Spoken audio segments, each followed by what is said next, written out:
hear a conversation between a psychiatrist in the medical centre of the college and a new student.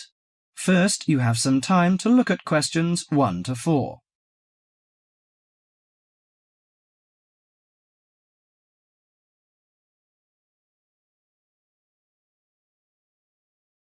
Now listen carefully to the conversation and answer questions 1 to 4. Hello, sit down, please. Thank you. Now, you are a new patient, aren't you? Yes, that's right. OK, so I'd better get some basic details down first. Right, we'll start with your name. Martin Hansen. Do you spell that S-O-N or S-E-N? Hansen. OK, and you're a first-year student? Yes, I am. Study in? Electronics, actually. I hope you enjoy it. Thanks. And your address? 2805 Hesperian Avenue, Hayward. 2805 and Hesperian. Yes, that's Hesperian. Hayward, Hayward. And your phone number? 734-246-55. 734-264-55. No, you got the 6 and the 4 the wrong way round. It's 246-55. Huh? Sorry, right. And, when were you born? The 15th of June, 1986. Here in New Zealand? No, I was born in Sydney.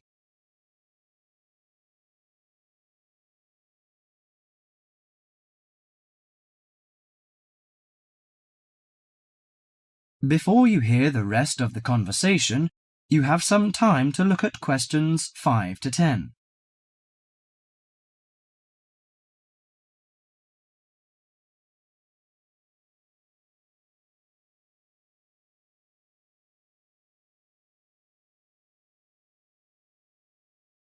Now listen to the conversation and answer questions 5 to 10. Good. So, what's your problem? Well, frankly, I wonder whether it is a problem. I get the blues, and it lasts for quite a while. I don't know how to... Yes, we all feel sad or get the blues now and again. Generally, our sadness lessens in time, and with the support of friends. However, if the depression leads to difficulty in thinking and greatly disrupts your daily routine, it can be evidence of a psychiatric problem. What do you feel exactly?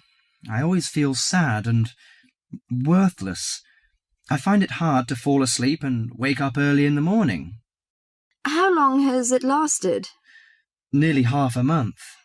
Do you feel fatigue or loss of energy?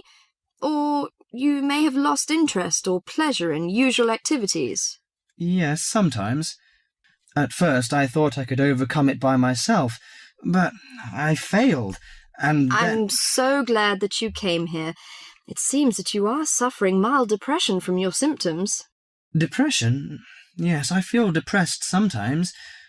But why would I... Depression may occur as a result of biochemical changes in the body. Alcohol, amphetamines, cocaine, and LSD can bring on depression. Those who have a family history of depression usually have a greater risk of depression. Sometimes the worrying changes in life can lead to depression. I see. I had a really bad breakup of a love relationship. It makes me feel hopeless. Do you think I need some treatment? Yes. Antidepressant medications are often used to treat depression, if it is serious. But I don't suggest them at first because of the side effects. I suggest psychotherapy, which can give you support and help you regain control. So do I need to come here every day? No, I will arrange counselling sessions for you, which will last 12 to 20 weeks. You come here once or twice each week. The psychotherapy is directed at helping you gain insight and understanding about events in your life, which may have contributed to your depression. With growing insight, you can often learn more effective ways of coping with your feelings and changing your behaviour. What can I do to take care of myself? Well, at first you should do some physical exercises on a regular basis, at least 3 times a week. How is your food? Do you eat well? Yes, I think so. I eat at my homestay family. Good. Find a hobby or a positive recreational activity to participate in once or twice a week. I know it's difficult for you, though. When you feel it's hard to overcome the depression, come to the counselling session. Remember, ask for help if the load is too heavy to handle. Yes, I'll try. So, when will my counselling session begin? I'm going to arrange that for you. That is the end of part 1. You now have half a minute to check your answers.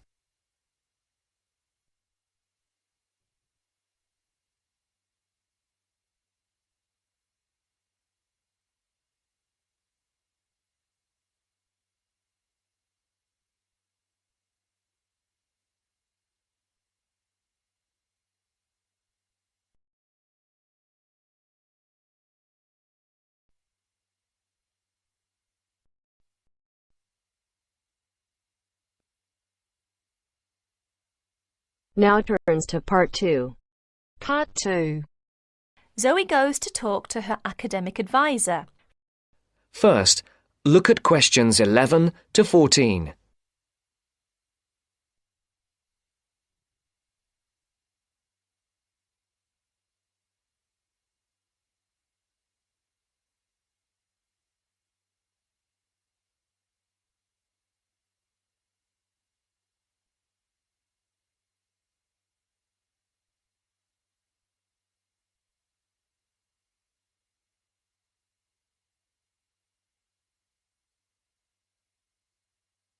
Listen carefully. How are you getting on, Zoe? Feeling at home yet? Well, more or less. There are still some things I need to buy, and I haven't found my way to all the facilities yet, but I really love the campus, and I've already made a few friends. Fantastic. Now let's see what we can do to get your studies off to the right start too. You're on the foundation course, so you can take up to 8 modules. What we advise is that you take 4 modules in the first semester and, assuming everything goes well, 4 in the second. Have you decided which you want to take in this semester? I haven't made my mind up yet. I can't decide whether to take Principles of Marketing or Introduction to International Trade. Well, that depends on your career goal. You're planning to work in the biotechnology sector, aren't you? Well, that's my present thinking, but I guess I might change my mind. Right, well, marketing is a broad general subject that you will find really useful in a number of careers. International trade, on the other hand, is more specific. That's fine if you're sure it's the sort of work you want to do. A lot of students start off thinking about that option because it seems glamorous, but marketing can also be an exciting career, and there's a wide choice of jobs. Maybe you ought to wait until your career ideas are a bit more definite before you go down that road. Yes, I see. I could take International Trade next year, couldn't I? Sure, you could do international finance as well. So, in your first semester, you've got Principles of Marketing, Introduction to Economics, Banking and Finance, and let's see, Principles of Financial Accounting. How do you feel about that as a package? It's okay, I think.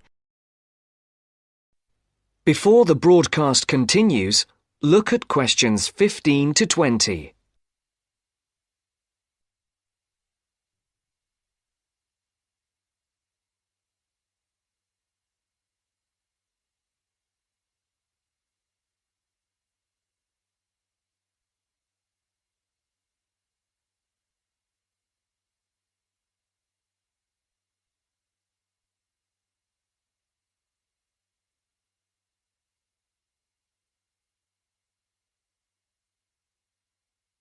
You will now listen to the second part of the talk.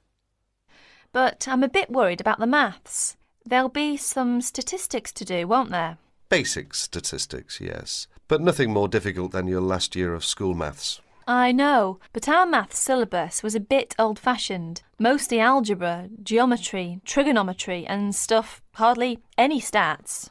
Right, well, it sounds as if you could do with the maths brush-up course.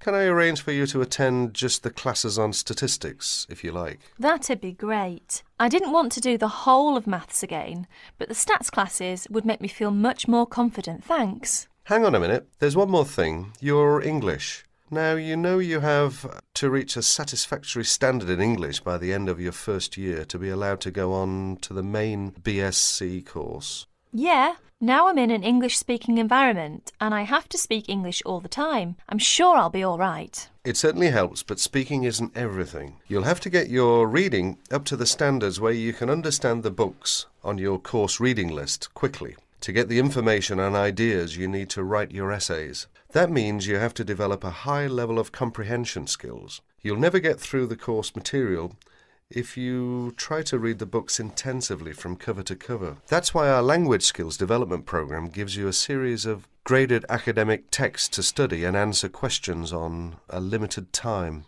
You'll probably find it hard at first, having to work against the clock without a dictionary. How can I improve my skimming and scanning skills? Good question. For that, you'll have to do a range of specially designed exercises. Sometimes these will be from a transparency, because it is often how the lecture material is presented. Sometimes I think I'll never learn all the vocabulary. English is such an enormous language. I know what you mean. English is the biggest language ever, at least 350,000 words. Even Winston Churchill only knew 60,000, so they say. But as an academic student, you can get a lot of help from the academic word list by Avril Coxhead of Victoria University. That's in Wellington, New Zealand. I've studied word lists, of course, but how does this one help? The academic word list is based on a survey of 3.5 million words of academic text. It contains 570 families of the words most commonly found in academic texts. Well, that's apart from the 2,000 most useful words in English. They come in a separate list. You can see copies of both in the library. You said word families. Do you mean words that are similar? In a way, yes. It means that all the different grammatical forms of a word are listed together, so you can see the nouns, verbs, adjectives, forms with prefixes and suffixes and so forth. It'll be clearer when you look at it. Anyway, Avril Coxhead gives you really great hints about how to learn the words, so it shouldn't be too daunting. The trouble is, I tend to forget the words I learn. Well, there are two ways you can tackle that. First, always try to learn the words in a context. Either learn a whole sentence using a word, or learn a phrase that the word typically comes in. We call phrases like that collocations. That's a new one on me. Collocations. I'd better make a note of it. You do that. You can find collocations in most modern dictionaries. Anyway, as I was saying, there's a second study aid I recommend for vocabulary learning. When you get an assignment, take a sheet of paper and write 4 headings. Words I can use, words I can recognise but can't use, words I'm not sure of, words I don't know. Don't bother with the simple words, of course. Then go back after 2 weeks and look at the list again. Can you move any of the words into a better column? That is the end of part 2. You now have half a minute to check your answers.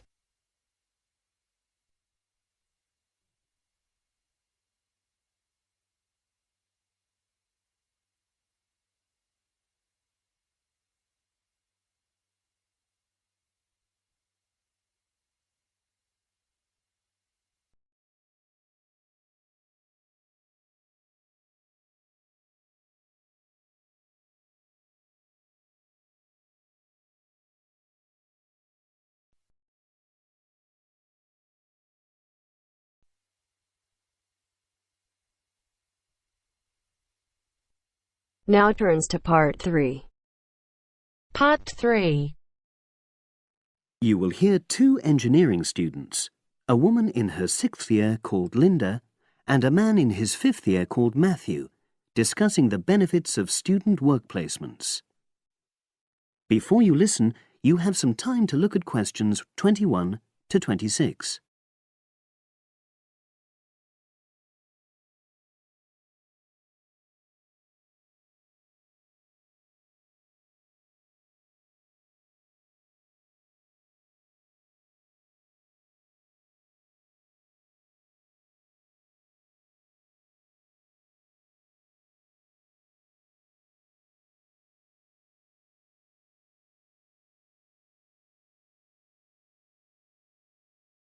Now listen and answer questions 21 to 26. Hi, Linda. Can you spare a few minutes? Hello, Matthew. No problem. I just wanted to talk to you about temporary work placements. I've never really thought there was a good reason for doing one. I've got some savings, so I don't really need the money at the moment. But I've had an email from the university about a vacancy that looks quite interesting. You did a placement last year, didn't you? I did, yes. In my case, I wanted to find out if I was making the right career choice before I began applying for permanent jobs. I thought I wanted to work in car manufacturing, but I wasn't sure, so I applied to Toyota. What was the application process like? Lengthy. There were a lot of different parts to it. The dullest one was a psychometric test. You know, when you have to answer loads of questions about yourself. And you're trying to guess what's the best thing to say. Yes. Then there was an activity that we did in groups, which I found really fascinating. Engineers are renowned for being a bit unsociable, but I thought we made a great team. And we had an individual task too. We had to sort through various business documents and prioritize them. It was just like what you have to do as a student, really, just with different content. What exactly were you doing on the placement? I was helping to design some diagnostic software to identify any waste in the car assembly process. Do you mean waste of materials? No, time. Anything that can speed the process up helps to cut costs. How did the work placement compare to being a student? Was it hard work? Yes, it was. I'd had full-time work before. I've done various unskilled jobs during university holidays, and some of those involve long hours. So I thought I'd find it easy. I was wrong, though. I think when you're on placement, you're always trying to prove yourself. So you push yourself hard to succeed? Yes. But I got a lot of support from my employers. They were always helpful. And then, at the end of the placement, I was given formal feedback. Do you mean on your engineering ability? Well, no. I didn't really need that because we had team meetings every other day. And so I had the chance to discuss technical issues and ask about anything that wasn't clear. The evaluation was about general workplace things, like organizational ability, initiative, that sort of thing. I get the impression you think you benefited from the placement.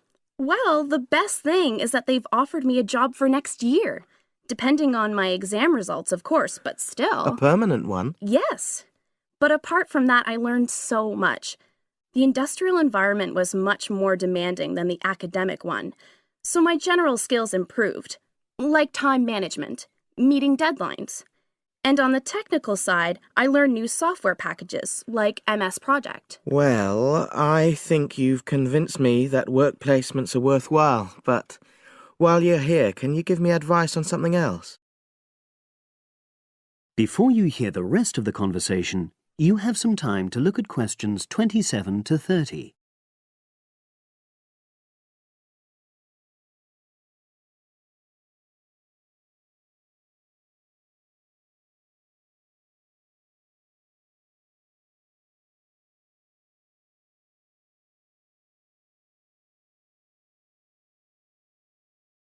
Now listen and answer questions 27 to 30. I'm about to make a start on the engineering materials module, and I've got a book list here. Can you have a quick look and tell me what you would recommend? That's if you can remember. Let's see. I do remember some of them. Yes, this one, The Science of Materials. I found the subject quite hard generally, but this book is very accessible, so it suited me. It doesn't cover everything, though. What about this one, then? Materials engineering. Oh, yes. I do remember that. But it's a bit out of date now, isn't it? Unless it's a new edition. I don't think so. But what I liked about it were the pictures. They really helped to understand the descriptions. It's useful just from that point of view. Let's see. What else? Oh, yes. That one there. Engineering Basics. I think out of all these, that's got the widest coverage. But I've looked at the contents page and it hardly mentions nanotechnology. Yes, you're right. The evolution of materials does, though. It's a recent publication, so it covers all the latest developments. It's a bit thin on the 1960s, though, and that decade was quite important. Well, it sounds as if they all complement each other in some ways. I don't suppose you can lend me...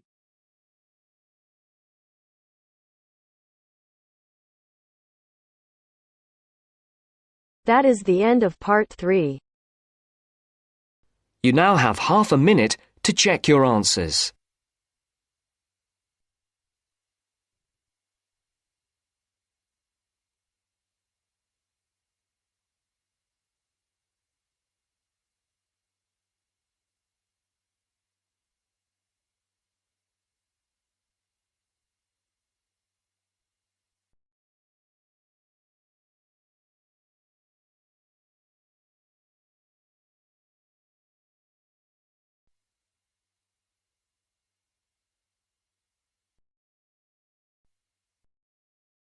Now turns to part 4. Part 4. You will hear a talk about the pitfalls and pleasures of being a postgraduate student. Look at questions 32 to 37.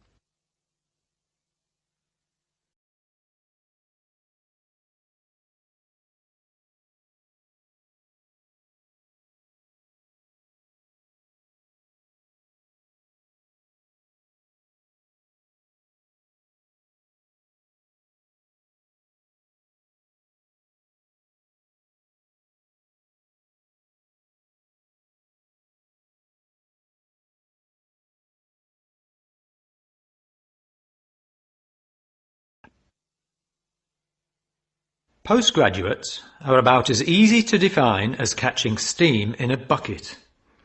Courses can be vocational, for training, as research, as a preparation for research, or a combination of these. Also, you can choose between full-time and part-time. Increasingly, the approach to postgraduate study is becoming modular. The vast majority of postgraduates are doing short, taught courses, many of which provide specific vocational training. Indeed, there has been a 400% increase in postgraduate numbers in Britain over the past 20 years. Current figures stand at just under 400,000. People undertake postgraduate study for many reasons. These may be academic, intellectual challenge, development of knowledge; vocational, training for a specific career goal; or only vague, drifting into further study. It is essential that you determine the reasons you want to become a postgraduate. If you have clear goals and reasons for studying, this will enhance your learning experience and help you to remain focused and motivated throughout your course. Where you study should be based on much more than the course you want to do. For some courses, you're likely to be there for several years, and it is important that you are happy living there. Check also what type of accommodation is available, and whether the institution provides any housing specifically for postgraduates.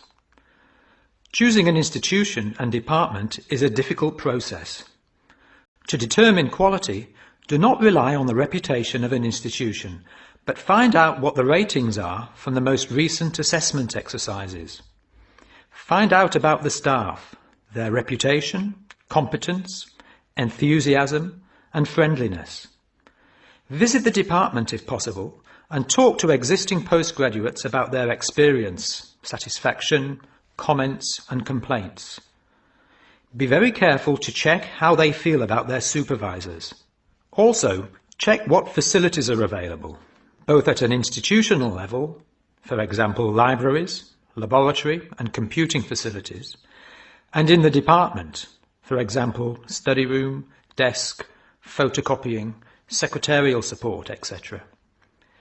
Everyone will have their own priorities here.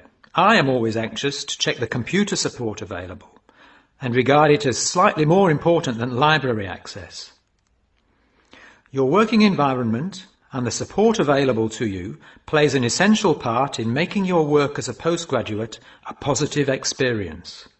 Life as a postgraduate can be very different to your other experiences of education.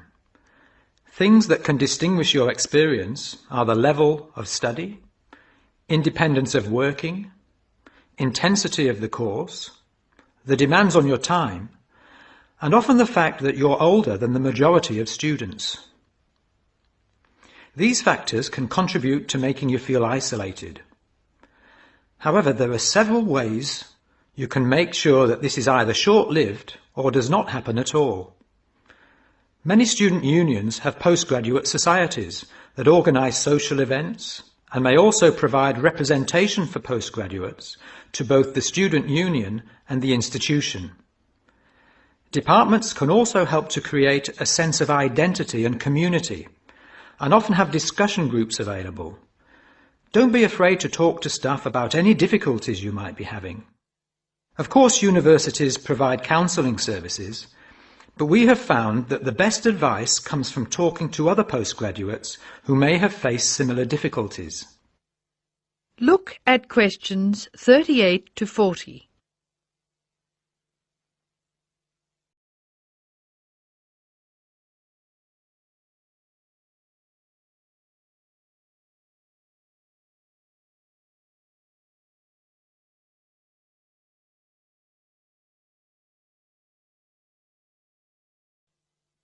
Financial planning is essential, since the government excludes postgraduates from student loans, and it can be difficult to maintain your student status with banks. This has implications for free banking and overdraft facilities. Do not underestimate your living costs, including food, accommodation and travel. And be careful not to budget for everything except a social life. Funding a course is one of the most challenging things people face when considering postgraduate study. Most postgraduate students finance themselves. They pay often very large fees to the institution and receive no maintenance income to support their study. Make sure you know exactly what your costs will be. Institutions often hide extra fees, like laboratory costs, behind the headline fee rate advertised. Funding can come from various sources: research councils, charities, trust funds, institutional scholarships, local education authorities, and professional bodies and organisations all offer various levels of funding. As I said before, the government excludes postgraduates from student loans, so it is essential you look to other sources. Career development loans are available from high street banks. The best advice on funding is to be proactive, persistent and patient. The postgraduate community in Britain is multinational, has a wide range of experience of life and work, and an exciting mix of goals, both career and academic. Being a postgraduate student should be a productive and fulfilling thing to do, and you will become part of a diverse and motivated social group. That is the end of part 4. You now have half a minute to check your answers.